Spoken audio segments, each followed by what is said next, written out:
Brad Wright here, smallgroupsrock.com. Still talking about the importance of the first meeting.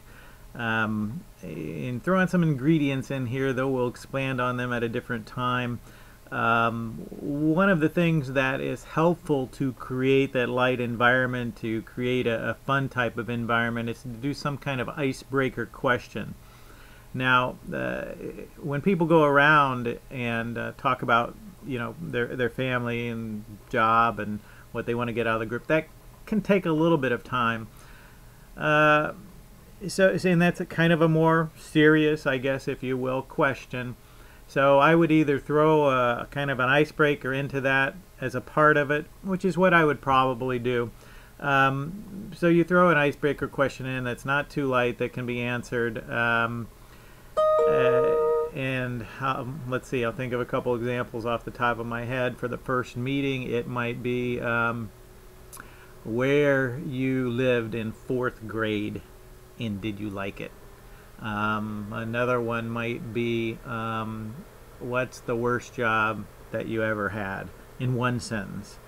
Another one might be what do you like most about New Day Church, in one sentence.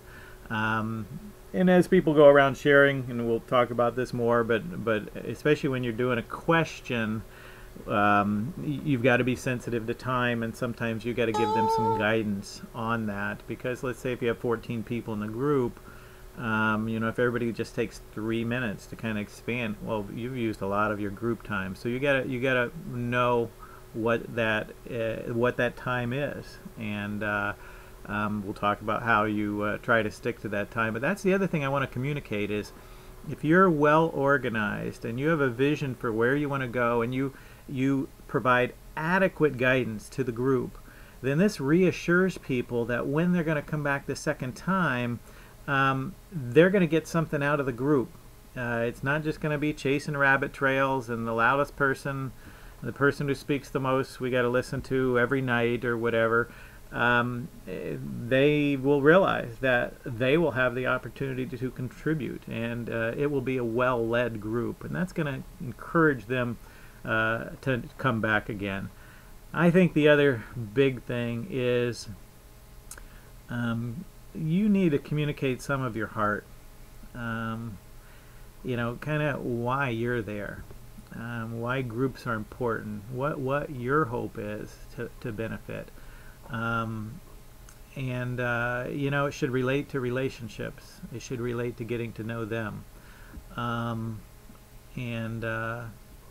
Certainly if there's a prayer share time and you have something that needs to be prayed about, share that.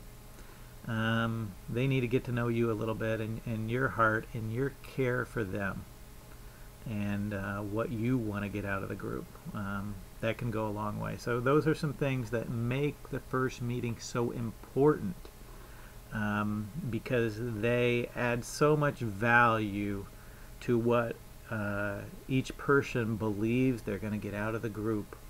Now the value is raised, and they understand and they see what the group's going to be about. They've kind of given a sampling, and they say, hey, if I do this for 10 times, 12 times, however long it is that the group might be going on, this is going to be good, and I might get a lot out of this group. So those things make the first meeting very, very important. Get everybody to the first meeting. Do all you can to do that. Brad Wright, smallgroupsrock.com. To your small group success. Rock on.